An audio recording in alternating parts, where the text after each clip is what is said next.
A lot of people who proudly say, "I don't have any regrets," still lay awake at night thinking about the past. In this video, I'm going to talk about how the opportunities that we don't take can haunt us later in life. Stay tuned for this uplifting video.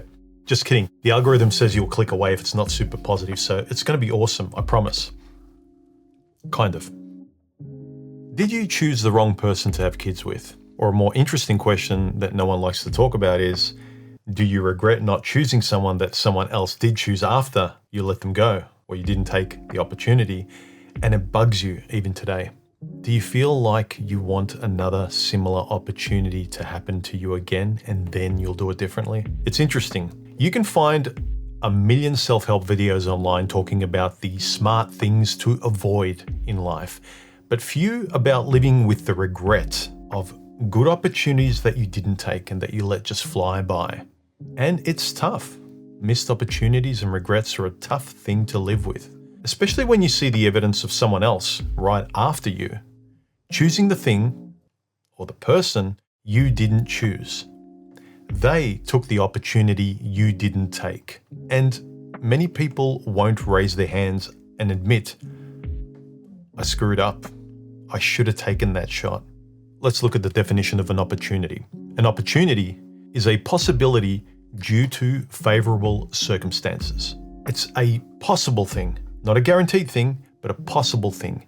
And not only that, but favorable to you as well. And what, we're still not happy to take a shot at it? There's a good chance that it'll work in our favor? Think about that. We rationalize away a favorable thing we're lucky enough to get by chance and circumstance, luck, and we sit there looking for a flaw. It reminds me of a spoilt child who, upon receiving a gift, instead of being grateful, doesn't accept it and says, "Yeah, but is it red?" Think about how we judge many opportunities pessimistically, right off the bat. Not skeptically, not rationally, but pessimistically. Knee-jerk reaction is a no. Pretending to be clever and prudent while all we're doing is looking for an excuse. Looking with a magnifying glass over a favorable opportunity for any traps, for any imperfection, any stitch out of place, any dent or mark. And we still boast from our thrones, "Not good enough for me, take it away and bring me another better opportunity." Well, maybe, princess or prince listening to this video, there is no other opportunity coming. And it sucks. You've just thrown away something good, something very good that may never come around again. Let me ask some of you a question. What is good enough for you? What opportunity is good enough for you? What crosses the threshold of acceptable in your everyday life? Or let me come at this from another uncomfortable angle. If you couldn't tell anyone online about the choice you should, could, or would make, if you couldn't post it online for everyone to judge or publish it in a video for people in the comments or tell your family and friends, would you? And I'm just asking you to keep an open mind about this question. Would you instead be taking more and more opportunities because no one's judging you, just for the thrill and chance of the opportunities themselves and what may come out of it? Or even just for the adventure, for the fun? I'm being serious. Without your family and friends and community out there online or in real life judging you and ready to shame anything not approved of by them, would you instead be thinking for yourself and taking much more risks and subsequently feeling more confident as you become more and more skilled at opportunity taking? Seriously, think about that for a moment.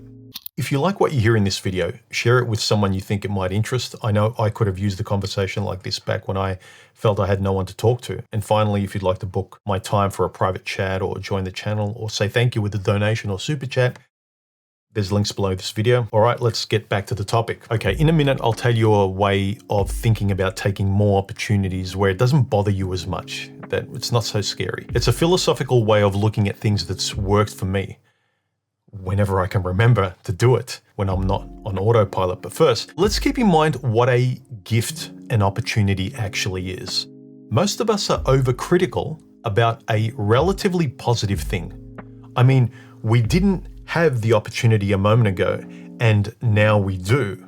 We have something extra or better, a bonus.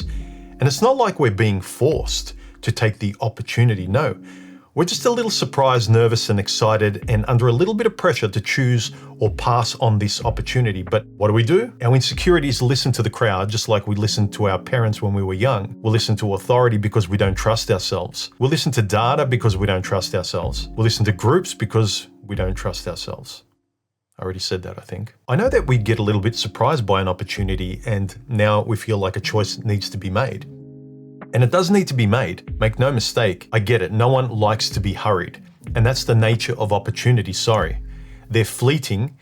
They must be seized or they must be let go of. They must be taken or not, because we know that we'll miss out on that opportunity if we don't grab it now, because another person may and probably will take the opportunity we don't. Doesn't matter if it's the girl we don't talk to or the thing we don't buy, the result is the same. We end up regretting almost exclusively opportunities that we don't take. It's the guilt.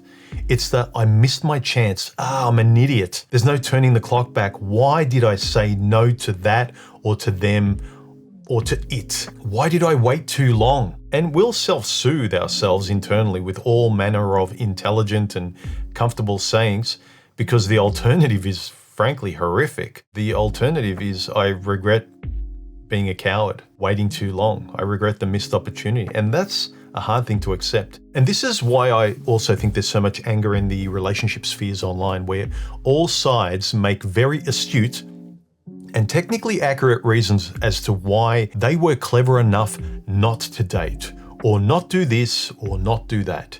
But at the end of the day, if you can't admit that you picked the wrong girl or guy, or you waited too long to have kids, or you chased money, status, and shiny things instead of something meaningful, well, you'll never dig yourself out of a comfortable victim hole. I don't know what to tell you. When we don't take opportunities and then regret it later because we see others enjoying the opportunity that we didn't take, there's this bitter feeling of, that should have been me, or somehow that they stole my opportunity from me. I wonder how many people dated a famous person before they became famous and then spend the rest of their lives telling people at boring barbecues, yeah, Selma Hayek asked me out in high school, but I rejected her. And I've heard many people regret their past in this way. Not literally that example, but regretting an opportunity they didn't take in the past. In effect, admitting that they would have chosen the thing or person had they known how it would have eventually turned out today. But we don't know. We just don't. It would be nice to see the future, but nothing works out that way, and nothing works out exactly the way we plan. Online, I think many people are playing the game of, I called it first. I warned about that opportunity not working out. And I think that's why so many people choose no opportunity when there's one in front of them that has a really good chance of working out, statistically anyway, especially if you approach it with your eyes open. Because nothing really happens if you don't take an opportunity. No choice is secure and safe. And you can keep waiting for another opportunity around the corner. That is, if it comes again at all. So here's my closing thoughts about ignoring good opportunities. We often push opportunities away unless they appear perfect, thinking that every opportunity may pessimistically end up being a wolf in sheep's clothing tomorrow that we'll get mauled by in that decision, that we should never have taken in the first place, that we should have stayed where we were, safe and warm. But there's another very common saying as well, the saying of, I should have done this earlier. Why didn't I do this yesterday? And that's an extremely common saying too. And I'm aware that you can also not take an opportunity and then be grateful later that something better did come along because you left that opportunity. Of course I know that that can happen. But I'm talking about forever being too chicken to grab the opportunities that are a good fit for you in the moment when they're in front of you. And you know this deep down.